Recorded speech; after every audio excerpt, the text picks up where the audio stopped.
एक गांव में महेश नाम का एक आदमी रहता था। उसके परिवार में उसकी बीवी मीना और उनकी 5 साल की बेटी पिंकू भी रहते थे। वो लोग बहुत गरीब थे, पर फिर भी जैसे तैसे एक दूसरे के साथ खुश थे। महेश एक हलवाई की दुकान पर काम किया करता था। उसका मालिक बड़ा ही खड़ूस आदमी था। वो हर वक्त अपनी दुकान पर काम करने वाले लोगों पर चीखता चिल्लाता ही रहता था। एक दिन की बात है, जब महेश हमेशा की तरह सुबह सुबह दुकान जाने को तैयार होता है। मीना, अरे ओ मीना, जल्दी से मेरा टिफिन दे दो। अरे वो मैं आज देर से उठी तो सब्जी अभी पकी नहीं है, बस आप थोड़ी देर और रुक जाओ। मुझे देर हो रही है, एक काम करो, तुम रहने ही दो, मैं ऐसे ही चला जाता हूँ और वहीं दुकान से कुछ खा लूंगा। महेश बिना टिफिन लिए दुकान के लिए निकल जाता है। जैसे तैसे जल्दी जल्दी वो दुकान पर पहुँचता है, जहाँ उसका मालिक पहले से ही दुकान के बाहर गुस्से में खड़ा होता है। अरे बड़ी, ये क्या मजाक बना रखा है तुमने? जब देखो लेट है। ये क्या तुम्हारे बाप की दुकान है? जी मुझे माफ कर दो मालिक, वो बस मैं खाना लेने के चक्कर में लेट हो गया। बड़ी मोटा बुद्धि, पता है तुम्हारे चक्कर में सुबह के सारे ग्राहक वापस चले गए। अभी जल्दी जल्दी हाथ चलाओ बाबा, और ये जितना भी नुकसान हुआ है वो सब मैं तुम्हारी तनख्वाह से काटूंगा। नहीं मालिक, मैं गरीब आदमी हूँ, ऐसी बात ना करें। बड़ी मोटा बुद्धि, मेरे साथ बहस मत कर, समझा कर बाबा। चुपचाप जाकर समोसे बनाओ।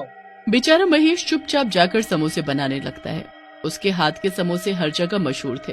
महेश जल्दी जल्दी हाथ चलाता है और फटाफट समोसे तैयार कर देता है।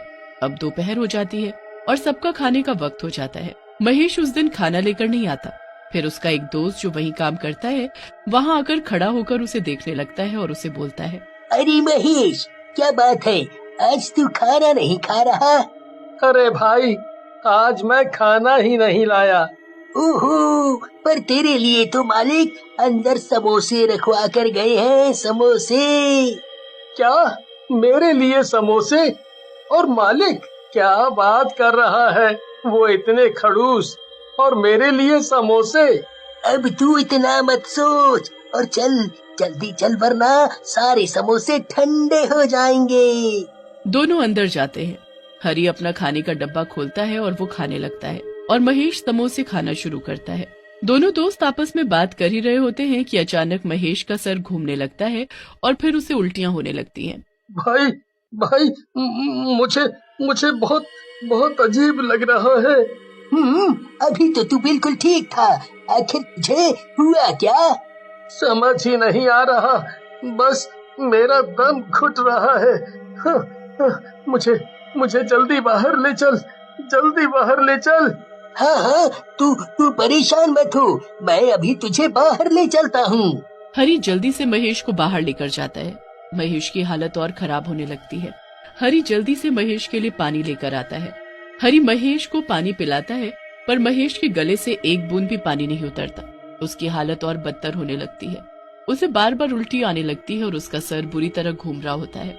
उल्टियां करते करते महेश जमीन पर गिर जाता है और उसके मुंह से झाग निकलने लगता है। हरी महेश को ऐसे गिरते देख जोर से चिल्लाता है। हरी की चीख सुनकर दुकान में काम करने वाले कुछ लोग वहां आकर खड़े हो जाते हैं। आसपास से पड़ोस की दुकान के लोग और दुकान का मालिक भी वहां आ जाते हैं। सब लोग महेश को देख ही रहे होते हैं। अरे बाबा, इसके मुंह से तो झाग निकल रहे हैं। इसने जहर वहर खा लिया है क्या? पता नहीं, इसने मेरे सामने तो कुछ नहीं खाया। बड़ी, इसके घर वालों को कोई जल्दी से खबर पहुंचाओ। महेश की बीवी को जैसे ही ये खबर मिलती है, वो बुरी तरह रोने लगती है। उसकी बेटी भी अपने पापा को याद करके खूब रोती है।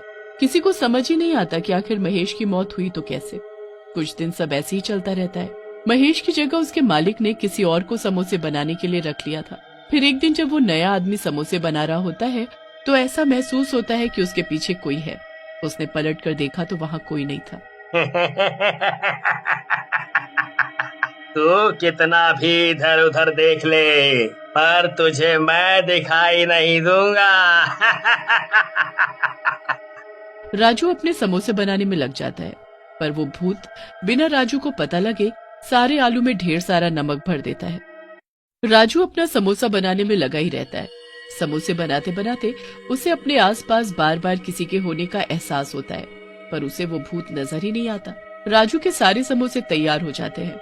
अब कुछ ही देर में ग्राहकों का आना भी शुरू होने ही वाला होता है कि तभी राजू के पीछे उसे एक हाथ महसूस होता है। राजू पलटकर देखता है तो इस बार उसे वो भूत अपने सामने साफ साफ नजर आने लगता है। राजू बुरी तरह चीखने लगता है। बताओ बताओ। तुझे मुझसे अब कोई नहीं बचा सकता, कोई नहीं। नहीं नहीं, ऐसा मत करो, मुझे छोड़ दो, मुझे छोड़ दो। मैं एक ही शर्त पर तुझे छोड़ूंगा, अगर तू यहाँ से चुपचाप यहाँ से चला जाए और कभी दोबारा दिखाई ना दे। बिल्कुल कभी नहीं, मैं क्यों आऊंगा? मुझ पर विश्वास करो, मैं यहाँ कभी कभी आसपास भी दिखाई नहीं दूंगा। बस मुझे यहाँ से जाने दो। बस फिर राजू वहाँ से दुम दबाकर भाग जाता है। उसके बाद भूत राजू का भेष बदलकर वहाँ समोसे बेचने बैठ जाता है। कुछ ही देर में दुकान पर ग्राहक आने भी शुरू हो जाते हैं। सबको यही लगता है कि राजू समोसे बेच रहा है। सब ग्राहक समोसे खरीद कर ले जाते हैं। फिर वहाँ एक आदमी आता है जो वहीं खड़े होकर समोसे खाने लगता है। समोसा इतना कड़वा होता है कि वो वहीं खड़े होकर थूकना शुरू कर देता है। उसे देखकर दुकान का मालिक बड़ा हैरान होता है और उससे पूछने लगता है कि वो ऐसा क्यों कर रहा है। अरे भाई, ये समोसा बेच रहे हो या जहर? इतना घटिया समोसा कोई कैसे खा सकता है? अगर समोसे बनाने नहीं आते तो बेचने की क्या जरूरत है? क्या लोगों को ये जहर खिलाकर मारने का इरादा है? मैं तो कभी इस दुकान पर वापस ना आऊं। मालिक की बड़ी बेइज्जती होती है। भूत मन ही मन ये सब देखकर बड़ा खुश होता है। मालिक उसी वक्त राजू को खूब डांटता है और उसे काम से निकाल देता है। अब उसकी जगह वो दूसरे आदमी को रखता है, पर उसके साथ भी वही सब होता है जो उससे पहले राजू के साथ हुआ होता है। दुकान का मालिक इन सबसे बड़ा ही परेशान हो जाता है। उसे समझ ही नहीं आ रहा होता कि आखिर बार बार उसके समोसे इतने गंदे कैसे बन सकते हैं। उसकी दुकान पर अब कोई भी आने को तैयार नहीं होता। धीरे धीरे उसकी दुकान बंद सी पड़ जाती है। इन सब से मालिक बड़ा ही दुखी हो जाता है और खुद ही समोसे बनाने का फैसला लेता है। वो पहले एक समोसा बनाता है, फिर उसे खाकर देखता है तो वो बड़ा स्वाद होता है। फिर मालिक बाकी के समोसे बनाकर बेचने लगता है, पर भूत उसके पीछे आ खड़ा हो जाता है। भूत सारे समोसे फिर से खराब कर देता है और फिर लोग उसे खाकर थू थू करने लगते हैं। मालिक उस रात घर नहीं जाता और सर पकड़कर वहीं दुकान में बैठा रोता रहता है। आधी रात को जब भूत उसे दुकान में बैठे देखता है तो उसे भगाने के लिए वो उसके सामने आकर खड़ा हो जाता है। भूत भूत, अरे भूत! भूत नहीं, तेरा नौकर महेश, जो तेरी दुकान के समोसे खाकर मर गया। महेश, अरे बाबा, क्या क्या ये सब समोसा तुम खराब कर रहे हो? हाँ, और मैं इस दुकान को बंद करवा के ही रहूंगा।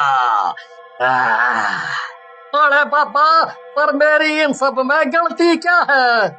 तेरे दिए समोसे खाकर मैं मर गया, तूने मुझे मारा है। अरे बाबा, मेरे दिए हुए समोसे? ये तुम क्या बोल रहे हो? मैंने तुम्हें कौन से समोसे दिए हैं? मुझे पागल मत बना, तूने ही हरी को मेरे लिए समोसे दिए थे। अरे बाबा, ये तुम क्या बोले जा रहे हो? उस दिन तो मुझे अचानक अपने घर जाना पड़ा। मैंने तुम्हारे लिए कोई समोसे नहीं दिए थे। मुझे कुछ नहीं पता बाबा। भूत सोच में पड़ जाता है और अब उसे सब समझ आ जाता है। मतलब मैं अभी तक ये सोचता रहा कि मेरी मौत तुम्हारी वजह से हुई, पर मुझे तो हरी ने मारा था, मेरे दोस्त हरी ने। उसे तो मैं सबक सिखाऊंगा, आज उसके कारण मैं इस दुनिया में नहीं रहा और मेरी बीवी, मेरी बच्ची किसी गरीब की जिंदगी जी रहे हैं। अरे बाबा, तुम चिंता मत करो, मैं तुम्हारी बीवी को अपनी दुकान पर काम पर रख लूंगा। बस फिर अगले दिन महेश की बीवी को मालिक दुकान पर रख लेता है।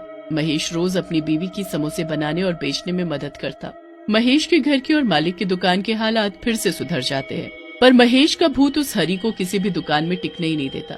वो हर जगह हरी का सब काम खराब कर देता है। एक दिन हरी दुखी होकर वहाँ से दूर चला जाता है और कभी उस जगह नजर ही